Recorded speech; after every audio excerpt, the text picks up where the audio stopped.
आज की वीडियो में हम आपको दिखाने जा रहे हैं 3 ऐसी हेयर ट्रांसप्लांट जर्नीज जहां हर पेशेंट ने अपने लेवल पर एक इंपॉर्टेंट डिसीजन लिया, बदलाव की तरफ पहला कदम। हर स्टोरी अलग है, हर एक्सपीरियंस अलग है, लेकिन एंड गोल एक ही, बेटर हेयर, बेटर कॉन्फिडेंस। तो चलिए बिना डिले किए शुरू करते हैं आज की पहली जर्नी से। सबसे पहले बात करते हैं वेद प्रकाश मिश्रा की। आइए जानते हैं उनकी कहानी। लेकिन मेरा जो बाल जाना स्टार्ट हुआ वो 25 प्लस के समथिंग एज में ही स्टार्ट हो गया। कुछ लोग बोले कि साबुन बालों में नहीं लगाना चाहिए, उससे भी बाल झड़ते हैं। तीसरा पॉइंट आता है कि शैम्पू। कुछ लोग कहते हैं कि ये शैम्पू नहीं लगाना चाहिए, ये शैम्पू अच्छा होता है। एक हेयर विग भी होता है जो कैप के जैसे होता है, एक लगाने वाला होता है, एक चिपकाने वाला होता है। मैंने सोचा कि हो ना हो उसी को देखा जाए। दूध के लिए मना किया गया, मिल्क, खट्टी चीज़ के लिए मना किया गया और राइस के लिए मना किया गया। ऐसे ऐसे कुछ चीज़ें थी। जय विश्वनाथ की, राधे राधे। आज मैं वेद प्रकाश मिश्र भगवान बाबा विश्वनाथ की पावन नगरी से पधारे इस हरिद्वार में उपस्थित QST क्लिनिक के संस्था में आए हैं। हमारा ट्रांसप्लांट महज आज की ठीक 1 मंथ पहले किया गया था और आज ही के दिन हमारा आज का फर्स्ट PRP संपन्न हुआ, जो काफ़ी सही ढंग से और सुयोग्य चिकित्सकों के माध्यम से किया गया। जहाँ तक हम आपको बताना चाहें कि जैसे बाल झड़ना स्टार्ट हुआ, जैसे आम इंसान की भांति हमें भी चिंता हुआ, तनाव हुआ कि आखिर ये सब क्यों। इतने कई लोग कहते हैं कि जेनेटिक के माध्यम से होता है। मानते हैं बात को कि जेनेटिक के माध्यम से होता है। जैसा कि हमारे फैमिली में मैंने होश संभालते हुए जैसे सबसे पहले इंसान को देखा अपने पिताजी को, तो उनका भी जब बाल गया तो लगभग 50 प्लस एज होने के बाद ही बाल झड़ना स्टार्ट हुआ। तो जेनेटिक कहा जाए तो हमारे दिखने में उस एज के समथिंग एज में बाल झड़े तो जेनेटिक कह सकते हैं। लेकिन मेरा जो बाल जाना स्टार्ट हुआ वो 25 प्लस के समथिंग एज में ही स्टार्ट हो गया।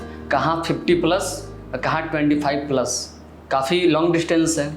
तो मैंने देखा कि हो ना हो पानी की वजह से हो सकता है, क्योंकि उसके पहले जहाँ हम रहते थे, जैसे हम अपने जन्म स्थान से लगभग 300 किमी लॉन्ग डिस्टेंस पर रहते हैं। तो पहले रहते थे विश्वनाथ टेम्पल के पास में।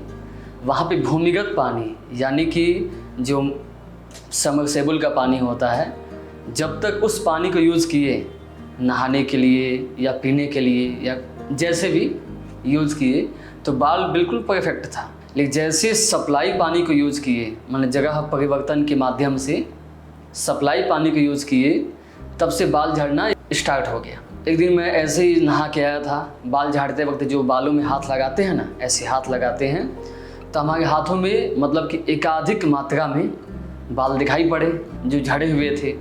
डैंड्रफ भी था, बाल झड़ना स्टार्ट हुआ था। सोचे कि कुछ टाइम बाद सही हो जाएगा, ये सब नॉर्मल है बाल झड़ना।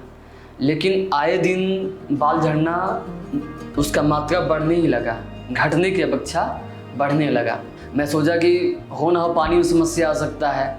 तो कुछ लोग बोले कि पानी में फिटकरी 5-6 बार राउंड घुमाने पे जो भी पानी का कचरा होता है वो सब मिट्टी नीचे बैठ जाता है और फिर नहाने मात्र से उसमें कोई प्रॉब्लम नहीं होता है। मैंने उसको भी आजमाया, लेकिन कोई खास रिस्पॉन्स देखने सुनने को नहीं मिला। कुछ लोग बोले कि साबुन बालों में नहीं लगाना चाहिए, उससे भी बाल झड़ते हैं। मैंने उसको भी नोटिस किया, साबुन लगाना बिल्कुल छोड़ दिया, उससे भी कोई खास रिस्पॉन्स नहीं मिला। तीसरा पॉइंट आता है कि शैम्पू। कुछ लोग कहते हैं कि ये शैम्पू नहीं लगाना चाहिए, ये शैम्पू अच्छा होता है। मैंने उसको भी नोटिस किया, लेकिन ऐसे ऐसे कई सारे अपवाद हैं। मैंने उसको नोटिस किया, उसका अनुसरण भी किया, लेकिन कोई भी खास रिस्पॉन्स नहीं मिला। फिर कुछ फ्रेंड सर्कल अपने भाई के माध्यम से मालूम चला कि एक हेयर विग भी होता है जो कैप के जैसे होता है, एक लगाने वाला होता है, एक चिपकाने वाला होता है। मैंने सोचा कि हो ना हो उसी को देखा जाए, जो आम मार्केट में 12-13 हज़ार 15 हज़ार में मिल जाते हैं। लेकिन हमारी पहचान के बहुत ही घनिष्ठ व्यक्ति हैं, क्या ही नाम बताऊं, एक गोपनीयता भी होती है। मैंने उनका देखा कि उनका स्किन आंखों देखा हाल, स्किन खराब होने के चांस ऐसा हमें लगा।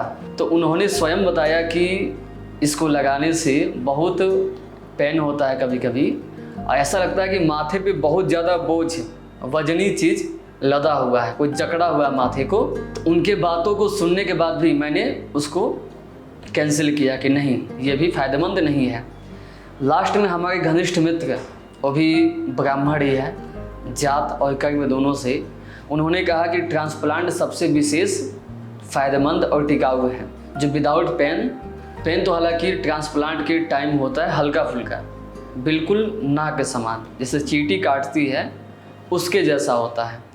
मैंने ट्रांसप्लांट किया, आज महज 1 मंथ प्लस हो गया, क्योंकि जहाँ तक मुझे याद है कि 21-22 अप्रैल को मैंने ट्रांसप्लांट किया और 23 को ड्रेसिंग के बाद मेरा डिस्चार्ज हो गया। और हमारे योग्य चिकित्सकों के माध्यम से सलाह दिया गया कि जो भी यहाँ का फॉलोअप है, रूल्स फॉलो है, उसको फॉलो करते हुए नेक्स्ट मंथ से मेडिसिन स्टार्ट करने हैं, जो कंटिन्यू चलेंगे लगभग 1 ईयर्स यानी 1 साल के समथिंग में दवा को चलाना होगा और PRP सेशन लेना होगा। ऐसा नहीं कि PRP सेशन यहीं से लें, जहाँ पे हमें कंफर्ट पड़े और सही पड़े कि हाँ यहाँ पे PRP सेशन सही ढंग से, उचित ढंग से किया जाता है, वहाँ से लिया जाए तो बाल जल्दी ग्रोथ होने के चांस होते हैं। यही सोच के हम इस क्लिनिक को डिसाइड किए, ट्रांसप्लांट किए और आज हम आप सभी के सामने यहाँ उपस्थित हैं। अब रही बात अगले पड़ाव का कि इसमें क्या क्या परहेज है, मतलब क्या क्या बचाव करने हैं, क्या क्या इसके कैसे इसका शेड्यूल होता है 1 मंथ का, जैसे जो मैं फेस किया हूँ 1 मंथ में। मैं अपना प्रतिक्रिया ये देना चाहता हूँ कि यहाँ से जाने के बाद हमारे चिकित्सक सलाह दिए कि ट्रांसप्लांटर एरिया को ओपन नहीं छोड़ना है, यानी कुल मिला के इसको पोल्यूशन से बचाने हैं, ठीक है। और इसको बिल्कुल जब भी लेटे तो स्ट्रेट में लेटे, क्योंकि जैसा आप सभी ने देखा होगा ट्रांसप्लांट के टाइम माथे पे एक पट्टी लगता है, हमारे ख्याल से एक जो गर्म पट्टी होता है जिससे स्वेलिंग ना हो, यानी कि सूजन ना हो। और काफ़ी मुझे उसका फ़ायदा समझ में आया भी। जब तक मैंने उस पट्टी को लगाया था मेरे माथे में बिल्कुल भी कोई भी सूजन नहीं आया।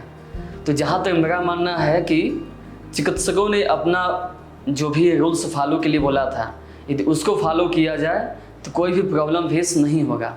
दूसरी बात कही जाए तो जैसे मैं यहाँ से ट्रेवलिंग किया, हमारा ट्रेवल टाइम यहाँ से लगभग 18 से 20 घंटे का होता है, मोटा मोटी 18 से 20 घंटे का। मैंने ट्रेन में लेटा, उसका साइड इफ़ेक्ट ये भी था कि माथे में पसीना नहीं होने देना है, पोल्यूशन से बचना है और बिल्कुल स्ट्रेट सोना है, मतलब किसी भी एंगल से माथे का झुकाव नीचे नहीं होना चाहिए, ये विशेष ध्यान देना चाहिए।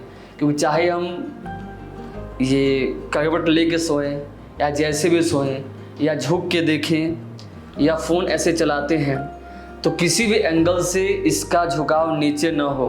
मतलब कुल मिला के अपने फेस का जो डायरेक्शन होता है, दिशा होता है, या तो सामने हो या तो ऊपर के साइड में हो, तो स्वेलिंग से बच सकते हैं, ठीक। दूसरी बात रहा, ये तो सोने की बात हो गई, स्ट्रेट सोना है, माथे पे कोई प्रेशर ना पड़े, आँखों पे प्रेशर ना पड़े। रही बात परहेज का खाने पीने में, तो आम व्यक्ति को भी पता होगा, सामान्य व्यक्ति को भी पता होगा कि कोई भी मेडिसिन लेते वक्त डॉक्टर हमारे खट्टी चीज़ से मना करते हैं। बस वही सेम चीज़ यहाँ भी था। तो यहाँ पे क्या था कि खट्टी चीज़ से बचना है, खट्टे फल हो या खट्टे खाद्य पदार्थ हो, उसके साथ साथ चावल है, राइस नहीं खाने थे, दूध, यानी कि जो हमारे इसमें प्लांटर एरिया है जहाँ से बाल निकाले गए हैं और जहाँ बाल लगाए गए हैं, डोनर जो भी इंग्लिश में बोला जाता हो, हमारे भाषा में जहाँ से बाल निकाले गए हैं और जहाँ बाल लगाए गए हैं, इन दोनों के एक तरह से भी घाव ही है। जहाँ सिरिंज लगाया गया है वो जल्दी से अपने पहले वाले कंडीशन में आ सके, इसलिए दूध के लिए मना किया गया, दूध के लिए मना किया गया, मिल्क, खट्टी चीज़ के लिए मना किया गया और राइस के लिए मना किया गया। ऐसे ऐसे कुछ चीज़ें थी जो हमें परहेज़ के लिए बोला गया, महज मात्र 15 दिनों के लिए। उसके बाद हमारे डॉक्टर साहब खुद ही कॉल किए रिस्पॉन्स के लिए कि अब आप सब कुछ खा सकते हैं। यही नहीं, 1 मंथ पर डे, चाहे मैसेज के माध्यम से और चाहे कॉल के माध्यम से, मैक्सिमम दोनों ही फीडबैक के लिए रिस्पॉन्स आता था कि हम कैसे हैं, कैसे, मतलब हमारे हाल चाल, हमारी बॉडी रिस्पॉन्स के बारे में जानकारी हेतु अपना उचित सलाह के लिए कॉल मैसेज आता था। रही बात की मतलब कि हिल यानी कि यहाँ पे ठीक होना कब से स्टार्ट हुआ, और प्लस यहाँ पे कई लोग कहते हैं कि बाल ट्रांसप्लांट का नहीं झड़ता है, लेकिन ऐसा नहीं है। जैसा हमारे डॉक्टर पहले बताए थे ठीक वैसा ही स्थिति परिस्थिति मेरे साथ भी हुआ और हो रहा है। मैंने नोटिस किया था कि पीछे जो बाल निकाला गया था ना, तो लगभग स्टार्टिंग के 3-4 दिन तक ऐसे चिपचिपाहट सा कुछ निकलता महसूस हुआ, लेकिन मैंने नोटिस किया कि फॉलोअप के बाद लगभग 1 वीक प्लस यानी कि 1 सप्ताह की समथिंग में हमारे बाल पीछे वाले जो स्किन थे नॉर्मल होना स्टार्ट हो गया। एक तरह से नॉर्मल हो भी गया, क्योंकि कुछ क्रीम दिए गए थे इसको लगाने के लिए। उसको मुश्किल से हम 2-3 टाइम लगाए होंगे, लेकिन फिर नॉर्मल होना स्टार्ट हो गया। अभी आपके सामने है, बिल्कुल परफेक्ट है। रही बात सामने का प्लांटर एरिया का बाल झड़ने का, तो स्टार्टिंग के 5 डेज यानी कि 5 दिन स्प्रे करना होता है। अब ठीक 5 दिन के बाद उसको जो शैम्पू प्रोवाइड किया जाता है, यानी कि baby shampoo, Johnson's baby shampoo, मैंने उसको यूज़ किया। जैसे यहाँ पे जो प्लांटर जो स्किन है, जो मृत स्किन कहते हैं, जैसे वो क्लीन होना स्टार्ट, जैसे क्लीन हो गया ना, ठीक उसके बाद मैंने नोटिस किया ऐसे हाथ सहलाते हुए कि हाथों में कुछ बाल दिखाई पड़ने लगे। तो हमें चिंता हुआ कि भाई मैंने तो प्लांट किया है, ट्रांसप्लांट किया है, फिर हाथों में बाल कैसा। तो मैंने डॉक्टर से बात किया, उन्होंने कहा कि जैसा हम आपको पहले बता चुके हैं ठीक उसी को देखते हुए वो बाल झड़ेंगे। जो बाल स्किन के ऊपर हैं मैक्सिमम बाल वो झड़ जाएंगे, लेकिन टेंशन लेने की बात नहीं है, क्योंकि उसकी जड़ें आज भी आपकी स्किन के अंदर हैं। जैसे कोई भी फसल उगाने के लिए बीज डालते हैं भूमि में, तो भले ऊपर से फसल या बीज दिखाई नहीं पड़ता है, लेकिन जो बीज इसकी ज़मीन के अंदर होता है वही अंकुरित होता है। ठीक वही प्रोसेसिंग हमारे ट्रांसप्लांट एरिया का भी सिस्टम है। तो महज बाल झड़ना 3 से 4 मंथ झड़ेंगे, उसके बाद से नए बाल वहाँ से आने स्टार्ट हो जाएंगे। जैसे हम यहाँ से अपने वासस्थान को गए, यानी कि जहाँ पे हम रहते हैं, वहाँ पे कई लोगों ने पूछा कोई कैप लगाएंगे, तो नॉर्मली कोई भाई किसी को डाउट होगा कि जो इंसान विदाउट कैप का रहता हो, अचानक से कैप कुछ बदलाव दिखे लगभग सभी गतिविधियों में, तो कोई पूछेगा क्या है क्या नहीं। तो मैंने बताया कि ट्रांसप्लांट किया है QST क्लिनिक हरिद्वार संस्था से। तो कई लोगों ने ये सवाल किया कि रिस्पॉन्स कब तक आ सकता है, इसका फ्यूचर कैसा हो सकता है, इसका ये सच में टिकाऊ है कि नहीं है, या इसको कराना चाहिए कि नहीं कराना चाहिए। तो मैं केवल एक ही बात कहा, भले मैं ज्योतिष से हूँ लेकिन मैं भगवान तो नहीं हूँ ना। कोई कहा गया कि यत पूर्वम विधिना ललाट लिखितुम तन्मार्जितुम कह क्षमा, यानी कि विधिना यानी कि भगवान, जो भगवान सब पहले से ही ललाट पे लिख के भेज चुके हैं, उसे मिटाने में कौन सामर्थ्यवान है, अर्थात कोई नहीं। लेकिन फिर भी उम्मीद पे दुनिया कायम है। बस उसी उम्मीद से हम भी आपके यहाँ इस हरिद्वार में उपस्थित QST क्लिनिक में आए हैं कि शायद मेरा भी अच्छा रिस्पॉन्स आए। अब तक तो मुझे पॉजिटिव रिजल्ट ही मिला है, लेकिन जब तक बेहतर में बेहतर रिस्पॉन्स न मिल जाए तो तब तक कैसे कह सकते हैं। लेकिन जैसा डॉक्टर हमारे सलाह दिए हैं कि 1 ईयर्स यानी 1 साल के समथिंग में आपके बाल अच्छे खासे आ जाएंगे, उसके बाद तो फिर वो बाल अस्थायी रहेंगे, टिकाऊ रहेंगे। लेकिन 1 साल आपको एक होता है तपस्या, यानी कि बाल को बनाए रखने के लिए, मजबूती बनाए रखने के लिए आपको 1 ईयर्स का फॉलोअप लेना पड़ेगा। और दूसरी बात ये कही जाए, मैंने अपने फ्रेंड सर्कल और अपने आसपास के लोगों से बताया कि जो बाल लगे हैं आए दिन वो 3-4 मंथ तक झड़ेंगे। जैसे नॉर्मल स्किन होता है वैसा तो नहीं, लेकिन फिर भी अधिक लेवल तक बाल झड़ जाएंगे। लेकिन 3-4 मंथ के बाद, झड़ने के बाद एक नए बाल पुनः उसी स्थान से, उसी जड़ से निकलना स्टार्ट होगा। और हमारे डॉक्टर ये भी कहे हैं कि बाल तो झड़ेंगे 3-4 मंथ तक, उसके बाद जैसे बाल आना स्टार्ट होगा वही बाल आपको खुद यकीन नहीं होगा कि सच में हमारे पहले वाले ही बाल हैं।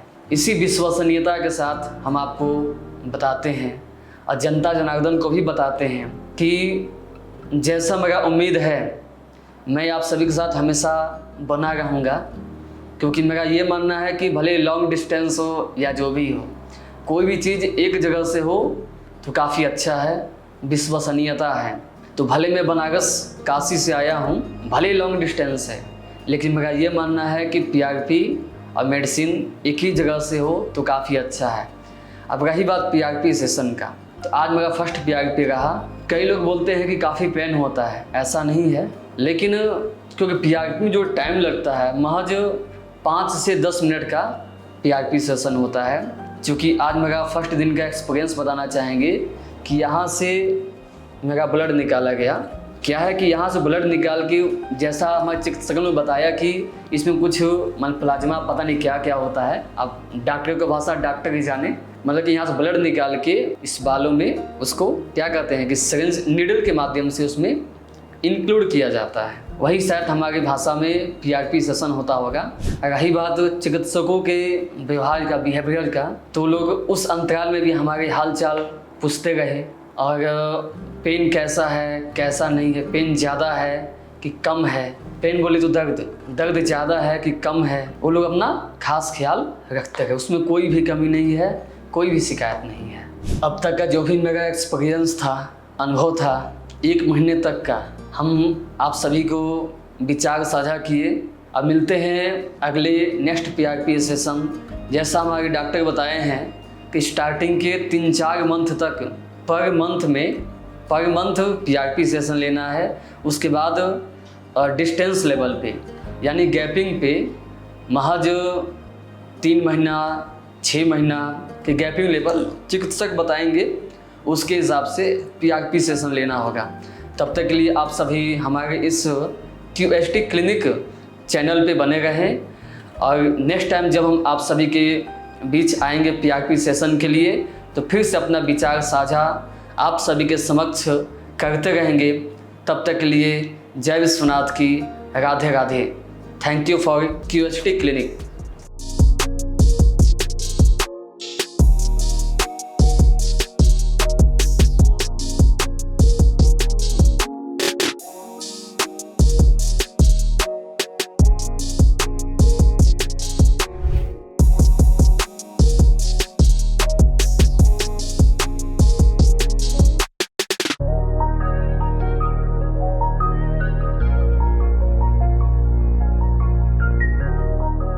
अब कहानी को आगे बढ़ाते हैं, मिलते हैं आकाश चौहान से। चलिए जानते हैं उनकी पूरी जर्नी। मैं पिछले 3 साल से अपने बालों की समस्या से परेशान हूँ। मैं शुरू में जैसे ऑयल लगाता था या शैम्पू लगाता था, हाथ ऐसे करता था तो काफ़ी बाल टूटते थे मेरे, और पहले काफ़ी इतना ध्यान नहीं दिया, अब ध्यान देना पड़ रहा है। थोड़ा माइंड में ये है कि ये पीछे से निकलेंगे कैसे और लगेंगे, और दर्द कितना हो सकता है, बस यही डाउट है। मेरी सर्जरी में ये देखिए 5000 क्राफ्ट लगे, यहाँ से यहाँ तक कवर किया है ये पूरा। मेरा नाम आकाश चौहान है और मेरी एज 29 है। मैं पिछले 3 साल से अपने बालों की समस्या से परेशान हूँ। आज मैं QST क्लिनिक में हेयर ट्रांसप्लांट के लिए आया हूँ।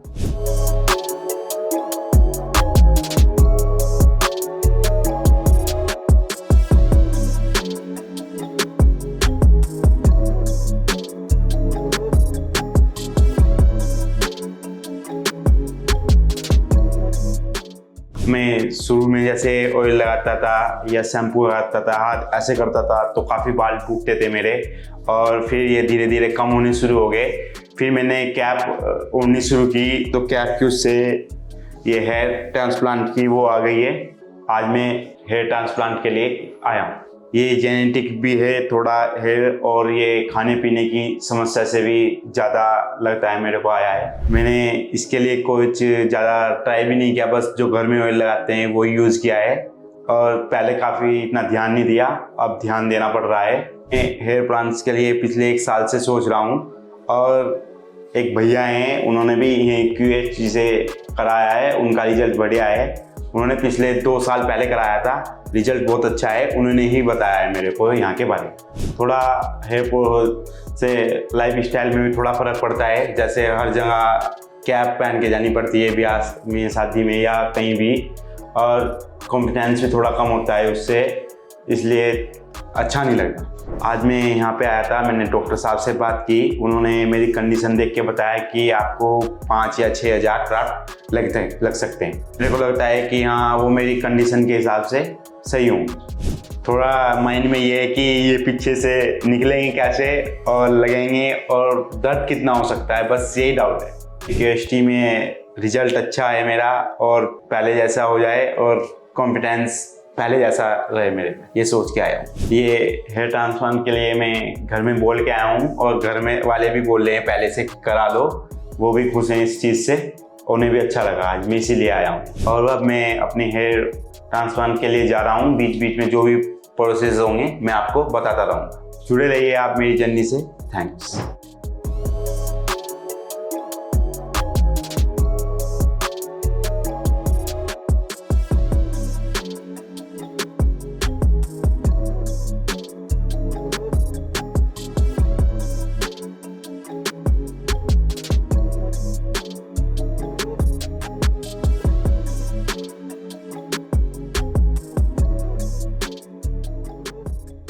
मेरा नाम आकाश है, और मेरी सर्जरी अभी 15 मिनट पहले ही कंप्लीट हुई है। मैं सुबह 7:30 बजे आया था सर्जरी के लिए, और फिर मेरे को OTP ले जाया गया, और वहाँ पे एनेस्थीसिया दिया गया है। जब मेरी सर्जरी शुरू हुई तो डॉक्टर बीच बीच में पता करने आते रहे कैसी तबीयत है, कुछ दिक्कत तो नहीं हो रही, और लंच वंच भी दिया गया। जैसे मैं टॉयलेट वॉशरूम के लिए भी गया, वो भी लेके गए वो वहाँ पे आराम से, कोई दिक्कत नहीं हुई। यहाँ पे सर्जरी का एक्सपीरियंस काफ़ी अच्छा रहा है। यहाँ पे मेरी सर्जरी में ये देखिए 5000 क्राफ्ट लगे हैं, यहाँ से यहाँ तक कवर किया है ये पूरा। जिस तरीके से अच्छा ट्रांसप्लांट किया गया है, मेरे को उम्मीद है कि रिजल्ट भी इससे अच्छा ही आए। डॉक्टर ने कुछ सलाह दी हैं मेरे को, जैसे कि 4 दिन सीधा लेटना है, मोबाइल नहीं चलाना, TV नहीं देखना, और खट्टी चीज़ें नहीं खानी, और हर आधे घंटे बाद स्प्रे करना है, और जहाँ पे जाना है सर्किल कर कैप पहन के जाना, बाहर धूल में नहीं जाना, धूप में नहीं जाना, ये सब पता है डॉक्टर। इतनी मेरी हेयर ट्रांसप्लांट की जर्नी, और मैं अगली PRP पे मिलूँगा आपको। अपना एक्सपीरियंस और रिजल्ट आपसे आगे शेयर करूँगा। आप जुड़े रहिए मेरी वीडियो के साथ।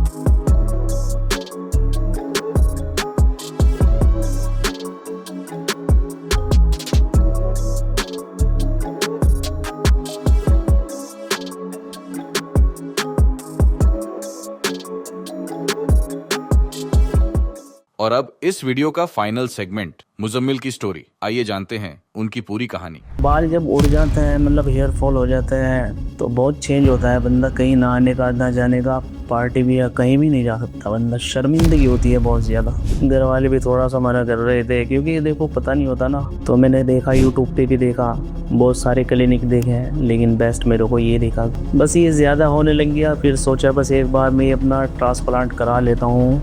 इसका बस सोल्यूशन यही है कि ट्रांसप्लांट कराओ और अच्छे रिजल्ट पाओ। हेलो, मेरा नाम मुजम्मिल है और मेरी एज 32 है। मेरा बहुत हेयर फॉल हो रहा है बालों में, 2017 से हो रहा है तकरीबन। अभी मैं सजेशन के लिए QHT क्लिनिक आया हूँ हरिद्वार। ये जो हेयर फॉल हो रहा है ना, मेरा 2017 से हो रहा है। मेरे को धीरे धीरे मैं ऐसे वॉश करता था तो बहुत हेयर फॉल होता था, सोता था तो हाथों में बहुत ज़्यादा बाल आते थे, तो इस तरह से बहुत ज़्यादा प्रॉब्लम हो रहा था। ना बंदा कहीं आ सकता है ना जा सकता है, बहुत शर्मिंदगी होती है। भाई मैं ना आउट ऑफ कंट्री रहता हूँ, इस वजह से ना हो सकता है मेरे खान पान की वजह से मेरे बाल हेयर फॉल और ज़्यादा होने लग गया, इस वजह से प्रॉब्लम हो रही हो। क्योंकि घर में तो ऐसा किसी का भी नहीं है, ना मेरे भाई ना मेरे फादर, किसी का भी नहीं है ऐसा। जो फ्रेंड थे वो कह रहे, इन्होंने बताया मेरे को कि हरिद्वार में केमिस्ट्री क्लिनिक बेस्ट रिजल्ट है, और मैंने भी यूट्यूब पे देखे हैं बहुत सारे अच्छे रिजल्ट हैं, और भी बहुत सारे क्लिनिक हैं, लेकिन मेरे को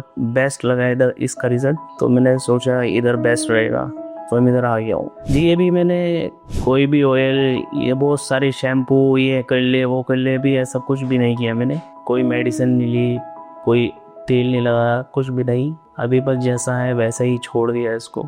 लाइफ स्टाइल तो बिल्कुल एकदम, बाल जब उड़ जाते हैं मतलब हेयर फॉल हो जाते हैं तो बहुत चेंज होता है। बंदा कहीं ना आने का ना जाने का, पार्टी भी या कहीं भी नहीं जा सकता, बंदा शर्मिंदगी होती है बहुत ज़्यादा। कभी कभी ऐसा होता है आगे से उड़ गए, पीछे से थोड़ी ज़ीरो मशीन लगा ली, आगे से बड़े रहते हैं, थोड़ा एक स्टाइल सा बन जाता है। या कहीं कहीं ऐसा होता है कैप लगा के जाना पड़ता है, तो नॉर्मल इस तरह चलता रहा बस कुछ टाइम। बस ये ज़्यादा होने लग गया, फिर सोचा बस एक बार मैं अपना ट्रांसप्लांट करा लेता हूँ। इसका बस सोल्यूशन यही है कि ट्रांसप्लांट कराओ और अच्छे रिजल्ट पाओ। प्लान तो बहुत टाइम से कर रहा था मैं हेयर ट्रांसप्लांट का, तकरीबन 2 साल। असल में आउट ऑफ कंट्री रहता हूँ, इसलिए थोड़ी सी प्रॉब्लम हो रही थी, इसीलिए स्पेशल मैं आ गया हूँ ट्रांसप्लांट कराने के लिए। मैं 2-3 साल से ये प्लान कर रहा था कि इंडिया जाके अपना हेयर ट्रांसप्लांट करूँ, क्योंकि सोल्यूशन इसका यही है। ट्रांसप्लांट वीक भी होती है, लोग लगाते हैं, लेकिन मेरे को अच्छा नहीं लगता वो तो सबकी अपनी अपनी चॉइस है। तो मैंने देखा, यूट्यूब पे भी देखा, बहुत सारे क्लिनिक देखे हैं, लेकिन बेस्ट मेरे को ये देखा कि इसके रिजल्ट भी अच्छे हैं। तो मैंने जो यूट्यूब पे इनका देखा था ना, वो ऐड देखे थे, तो फिर मैंने इनसे कांटेक्ट किया, बात हुई। इन्होंने मेरे से 3-4 फोटोज मंगाए, उसके बाद इन्होंने चेक किया। 5500 ग्राफ्ट इन्होंने बोला लगाने के लिए, उससे थोड़ा सा लुक अच्छा है, अपने अकॉर्डिंग बताया इन्होंने कितने बाल लगने हैं तुम्हारे। तो मुझे लगा कि शायद हो सकता है सीरियस है अपना, मैं भी अपना फिर सीरियस हो गया हूँ। तो फिर मैंने सोचा अपना चलता है बस यही। अभी तो थोड़ा सा नर्वस हो रहा हूँ, ट्रांसप्लांट कैसा होएगा थोड़ा सा, बस यही है, नर्वस होता है बंदा। घर वाले भी थोड़ा सा मना कर रहे थे, क्योंकि देखो पता नहीं होता ना कैसे क्या होता है, पेन वेन ज्यादा नहीं होता है, तो इस वजह से थोड़ा नर्वस होता हूँ। जब मैं यहाँ पे आया था ना, तो मैंने ब्लड टेस्ट दिया था और उसकी रिपोर्ट आ गई है। अब मैं जा रहा हूँ इंशाल्लाह सर्जरी कराने के लिए। बीच बीच में जो भी अपडेट होएंगे मैं शेयर करूँगा आपसे, जैसा भी रिजल्ट होगा सब कुछ दिखाऊंगा। बने रहिए आप मेरे साथ। Thank you.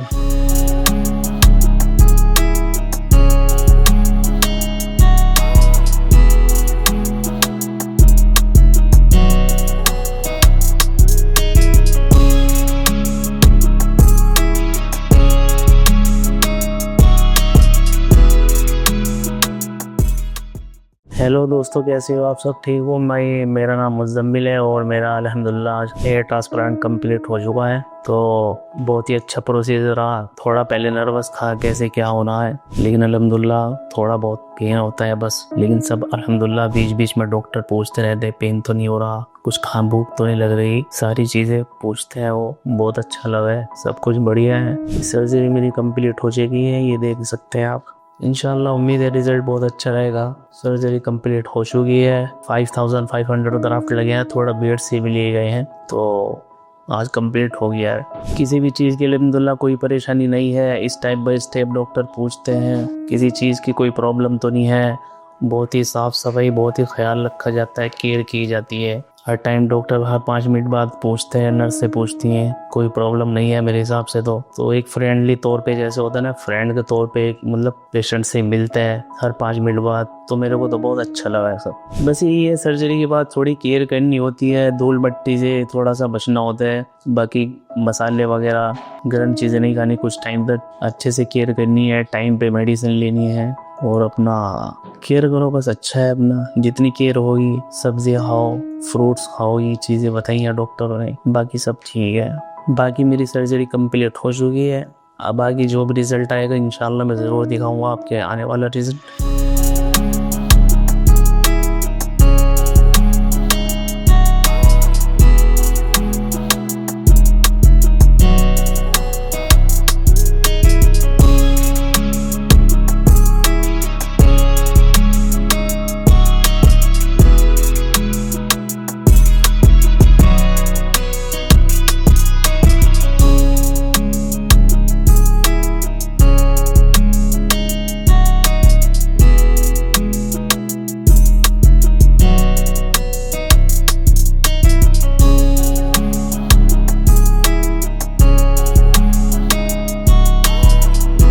हेलो फ्रेंड्स, अगर आपने अभी तक हमारे चैनल को सब्सक्राइब नहीं किया है तो प्लीज इस वीडियो को लाइक कीजिए, शेयर कीजिए और हमारे चैनल को सब्सक्राइब कीजिए और ध्यान रहे बेल आइकन दबाना ना भूलें, जिससे हमारे हर वीडियो का अपडेट आपको समय समय पर मिलता रहेगा।